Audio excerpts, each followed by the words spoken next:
बड़े बड़े ऑफिसर हैं, अधिकारी हैं, वो इंग्लिश में ही टॉक करते हैं। तो सपोज दैट कि मुझे वो बुलाए, दिलीप इधर आओ, अब वो इंग्लिश में टॉक टॉक मुझे से कर रहे हैं, तब उनका बात तो समझने के लिए हमको कुछ इंग्लिश तो जानना पड़ेगा, तभी तो उनका बात हम समझ पाएंगे। अदरवाइज हम नहीं समझ पाएंगे क्या बोले हैं वो। अब वो बोले हैं कि जाओ उधर से, 2 आतंकवादी उधर घुसा हुआ है, इंग्लिश में बता दिया, हम तो कुछ समझ नहीं पा रहे। पता चले 1 गिलास पानी ला के दे दिया उनको।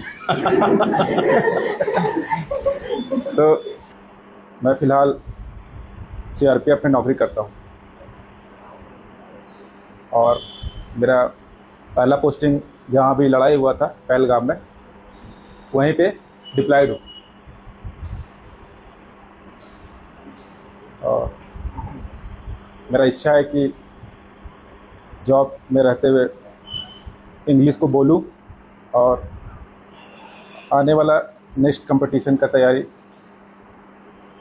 में भाग लूं।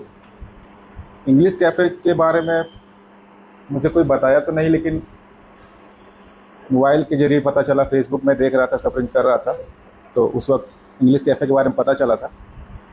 उस वक्त ही मैं ऑनलाइन क्लास को ज्वाइन किया था।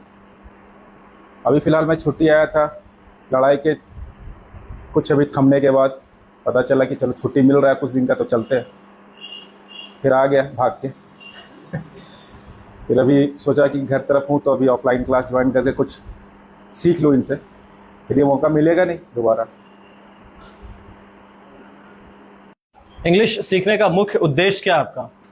सर, इंग्लिश सीखने का मुख्य उद्देश्य ये है कि जिस ब्रांच में मैं रहता हूँ, ब्रांच में जितने भी बड़े बड़े ऑफिसर हैं, अधिकारी हैं, वो इंग्लिश में ही टॉक करते हैं।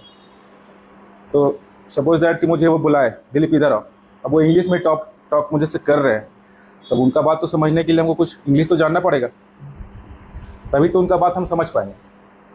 अदरवाइज हम नहीं समझ पाएंगे क्या बोले हैं वो। अब वो बोले हैं कि जाओ उधर से, 2 आतंकवादी उधर घुसा हुआ है, इंग्लिश में बता दिया, हम तो कुछ समझ नहीं पा रहे। पता चले 1 गिलास पानी ला के दे दिया उनको। तो इसलिए भी इंग्लिश सीखना बहुत ज़रूरी था मेरे लिए, कि उनका बात को हम समझें, फॉलो करें, है ना, तभी तो दुश्मन को मार पाएंगे।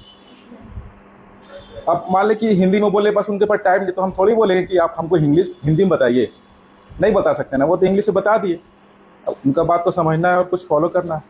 तो इंग्लिश सीख जाने से आपका क्या बेनिफिट है और नहीं सीखने से क्या नुकसान है?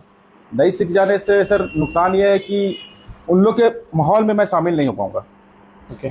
जितने भी जो बड़े अधिकारी हैं उनके बीच में मैं शामिल नहीं हो पाऊँगा, क्योंकि उनका बात हमको समझ में नहीं आएगा। ओके। और